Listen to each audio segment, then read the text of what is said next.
And now, speaking earlier, as I said, of the importance of global citizenship and global education, I'd like to introduce this year's commencement speaker, Janessa Gans Wilder, college class of '98. Janessa is the founder and the CEO Emerita of the Euphrates Institute, a global peace-building organization spanning over 60 countries. She's a former CIA officer turned peace builder and visionary leader who spent 2 decades fostering understanding across deep divides and transforming conflict into connection. During the height of the Iraq War, Janessa spent 21 months on the ground witnessing firsthand both the brutality of conflict and the resilience of the human spirit.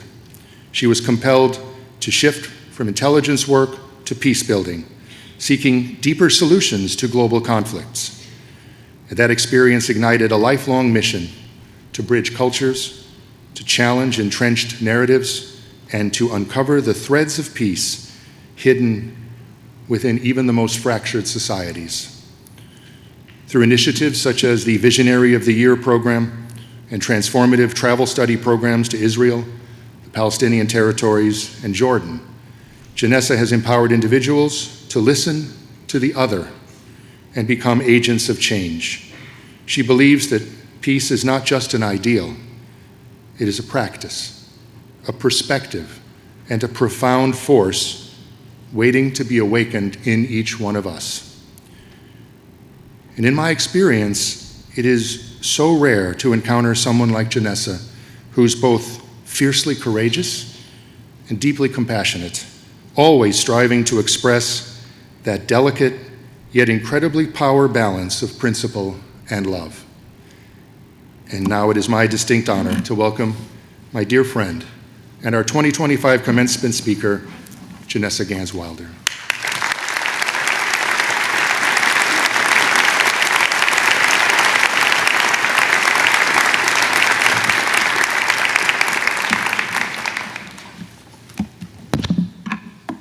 Good afternoon. Let me breathe you all in for a moment. Thank you for wearing deodorant. Thank you so much for that introduction, Dr. Norton, and for inviting me to be here, to be with you, to celebrate this very special day and very special class. That was an exhaustive list of accomplishments, and I know it's been a very long road to get here, a very long journey. It's even been a very long 3 days, if those of you have been here the past few days. And I'm fully aware that I'm the only thing, or almost the only thing, standing between you and your diplomas. So bear with me for the next few minutes. But honestly, I've been so moved by your reflections of love and wisdom and gratitude and your parents' remarks about you that I basically had to scrap what I had planned to say in my speech. You covered it all in your speeches. You didn't leave me much room. But I did realize that there was one quality that was really kind of a through line that I was discerning in your remarks, and that has led you to be here in these seats today, and that you already embody. I think my role here today is really just to highlight it for you. And I'll tell you what that one quality is in a moment. But Demir, where are you? Demir Kosin, oh yes. And your father, who's also here, so wisely told you that the easy thing was to get on a bus that you know where it's going. But the hard thing is to get on one that you don't know where it's headed. And that really resonated in terms of all of you, because in a sense, I feel like that's what you're facing. When you step out those doors, you are headed into the vast unknown, into really a wild world of massive upheaval and change. We have the specters of climate change and ecological devastation, the exponential rise of AI, conflicts around the world like in Gaza and Ukraine that are hard to fathom and even harder to look at, political dysfunction, and the list goes on and on. But on the other hand, there's compelling evidence of a surge in spiritual awakening and higher levels of consciousness worldwide. So it is a time of massive upheaval and change. Hold on, I need some water. 1 second. The bright lights. Thank you. Okay, massive. Can I take your hand? Yes. Oh, but then my hair. Okay. I'll put the tassel behind me. How's that look? Okay. Okay. I've got my water. I've got my hair. Okay. Start over. So the point is, it is this time of incredible change, and I was trying to put myself in your shoes. And what I discerned from you, or gleaned from you, and what I picked up on the weekend is the tremendous amount of courage required to take that step out those doors, again, that you're already embodying. You've already got it. You're ready. And courage is this quality that inspires me the most out of all qualities when I see it expressed. And I've seen it in so many forms. I've seen it in the raw courage etched in the faces of Marines headed out to the battlefields in Iraq. I've seen their strength and resilience when some have come back wounded from the front lines. I've seen it in my Iraqi teammates in the embassy, in the women who, after our colleague Riyadh, father of 3 young girls, was murdered by insurgents for working with Americans, all came to work the very next day at great risk to their own lives. They said with tears in their eyes, "We will not let the insurgents beat us. We will work for Riyadh's memory now. He will not die in vain." There's tremendous courage in any act of creativity. Right now in Gaza, Lamar Abu Zaid, a girl of 15 whose hair is already turning gray, whose family is running out of food, continues to write about her feelings and her reality as her way of not being erased. In her most recent email, she wrote, "I feel fearful that I might die without achieving anything, dying without a purpose, and then they will just count me as a number. But the people who died are not numbers. They are individuals who lost their lives, their dreams, their dignity, hopes, and goals that they may have achieved." I've seen courage in Abangwi Fubang, a 7-year-old girl from Cameroon, who, despite the violent ongoing conflict between Francophone and Anglophone regions, started a Kids of the Peace Plant Club, where children met each week to learn about peace and care for the earth by planting trees and vegetable gardens. These acts of courage, really any act of courage, is not for that person alone, but for all of us, because it shows us what's possible. The word courage comes from the word heart, cœur, for those of us who speak French. I think it's fair to say that our courage is matched by the size and strength of our heart, of our capacity for love. So I heard on a podcast recently that love has fallen out of favor, that it's seen as weakness, not as strength. And I think you, Edwin, where you were talking about realizing the power of love, there you are, here during your time at Prin. That was really powerful, and I hope that we all challenge that notion of love as weakness. Mahatma Gandhi said that love is the strongest force the world possesses, the strongest, and that one person who expresses nonviolence, which he called the largest love, one person who can express nonviolence in life exercises a force superior to all the forces of brutality. That is true power. And this from a man with no outward power, no wealth, no position, no possessions, who led India to independence from the British Empire, the mightiest of its time. Gandhi believed love and nonviolence are equal to every challenge, even the biggest one you could imagine. Imagine facing down weapons of mass destruction with love. Hours before his assassination, an American journalist asked Gandhi, "How would you meet the atom bomb with nonviolence?" Gandhi replied, "I will not go underground. I will not go into a shelter. I will come out in the open and let the pilot see I have not a trace of ill will against him. The pilot will not see our faces from his great height, I know, but the longing in our hearts that he will not come to harm would reach up to him and his eyes would be opened. That's the extreme example. But Gandhi also wasn't just talking about the extraordinary, world-changing acts. It applies to the ordinary too, even the small stuff.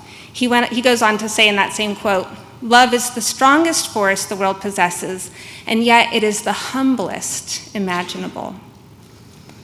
I think love and courage is perhaps just as remarkable in the small everyday acts that we might take for granted. I see it in my husband, who after long hours every day in the office and then volunteering in the community, comes home each night, helps take care of the kids, and then when we're all in bed, he slips downstairs and tackles the pile of dirty dishes in the sink, which in our household is a very courageous act. I see it in our son, who's 10 now, care for animals. His bedroom walls are covered with pictures of endangered species he learns about and longs to protect. And in our youngest, who's 7, and who responded to my recent angry, sarcastic outburst with instant forgiveness. She ran to me and wrapped me in a hug and said, "Mama, it's okay, it's not what you do that matters, but who you are." I see courage in the oak trees in Northern California, where we've experienced terrible drought. When they're under stress, instead of withering and withdrawing, which would seem natural, the trees focus their energy on sending out a deluge of acorns, imagining that some will seed and germinate. I see it in the finches who have built their nest on our front porch once again, even though for the past 3 years, the blue jays have stolen their eggs.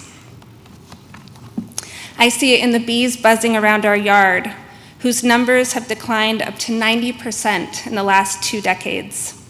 And in 2023 alone, in the US, experienced the second highest death rate on record, yet who continue to produce honey. A beekeeper from Yemen who lives in Northern California said, "Nothing comes easy. Some people will give up, but the bees don't ever give up." Courage is everywhere if we look for it, and it defies logic.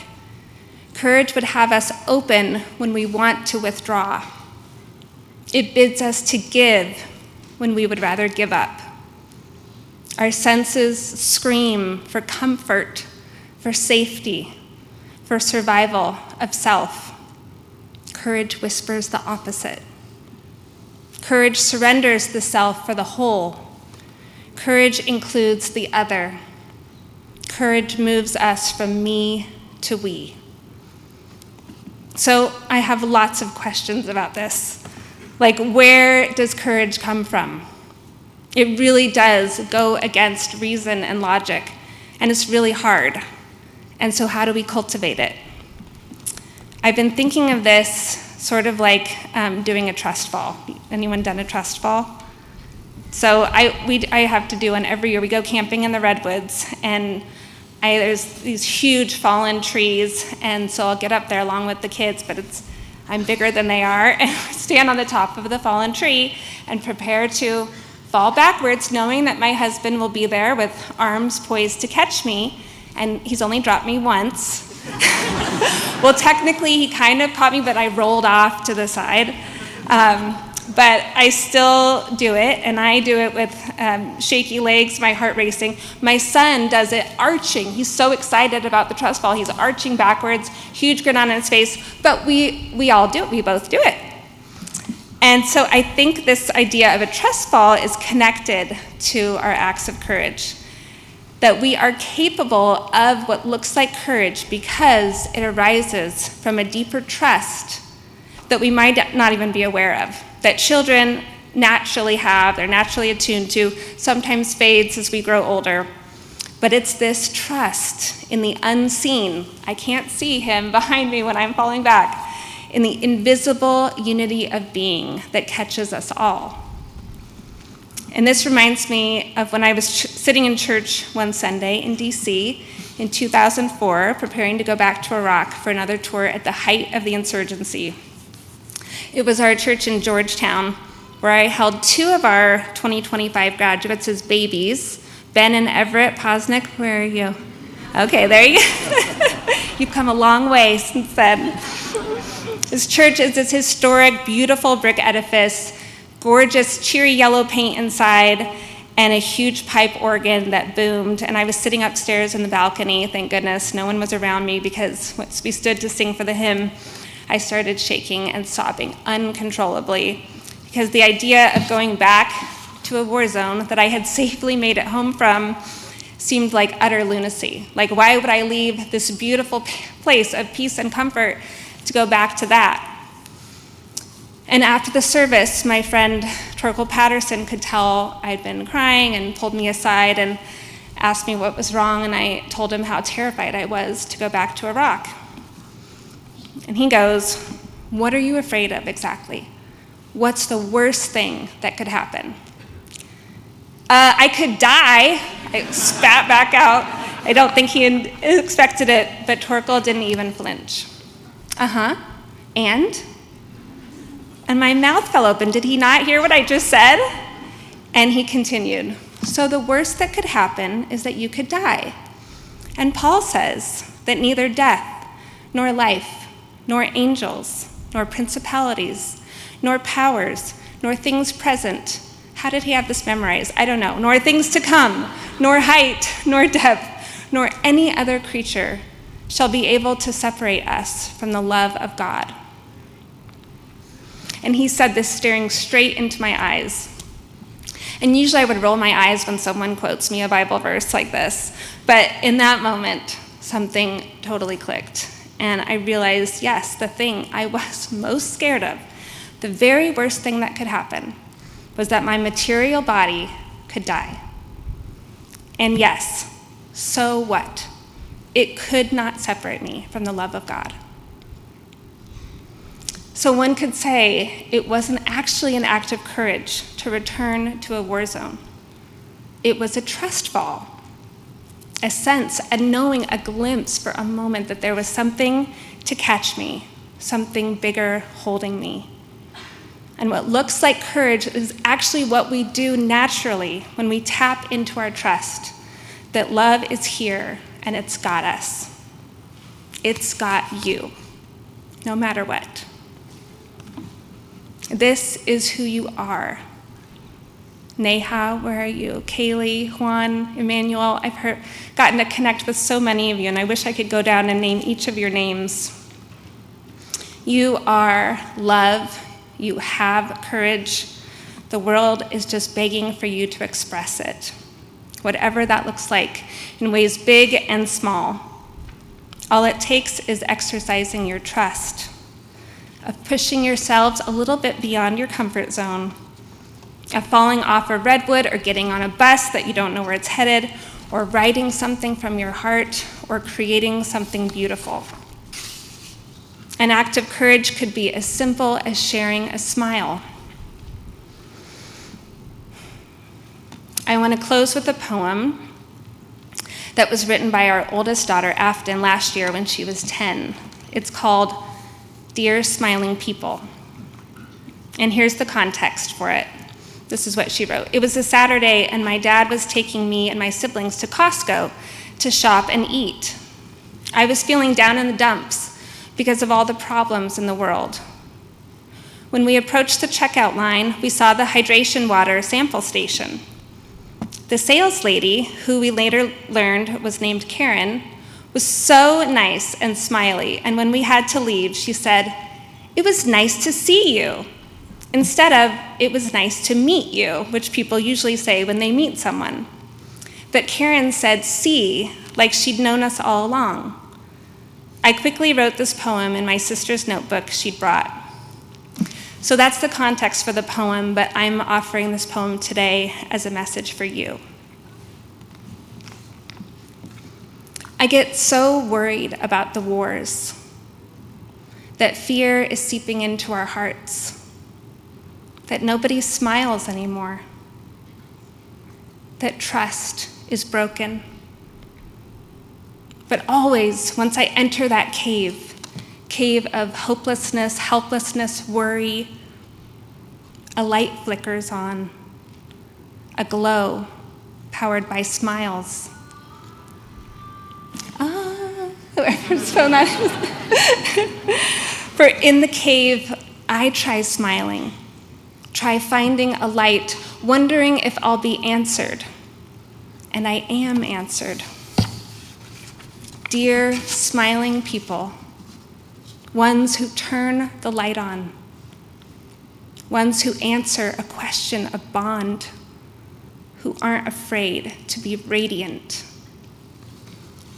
Thank you for loving strangers, for lighting up the cave, for answering. Dear smiling people, when all seems lost, you remind me of love, that the bad is no match for the good. Dear smiling people, no matter how dark, your beacon of light will penetrate the caves of others. Dear smiling people, it was nice to see you. I know we've met before. Dear smiling people, I promise to smile more, and I hope to make your numbers grow. Not afraid to smile, I will be one of you.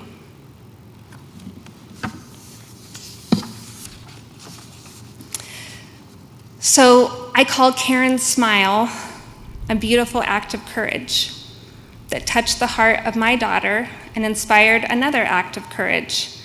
Our daughter Afton went back to Costco with her poem, that poem printed out, and gave it to her. And Karen was bowled over, and they hugged, and it was so special. And now she's like our BFF when we go wherever we go to Costco.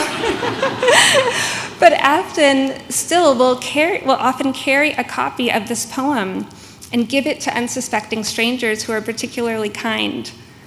And so the ripples from one smile, from Karen's smile, go out and multiply. And today, that smile is shared with all of you. And you might be inspired to pay it forward. And so you can see how each act of courage that you do can go out to touch others you don't even know. And you have no idea what impact it might have. So I ask you, class of 2025, to keep it going. May your smiles and acts of courage go out and touch the world as you have already touched me. Thank you, thank you, thank you, and congratulations.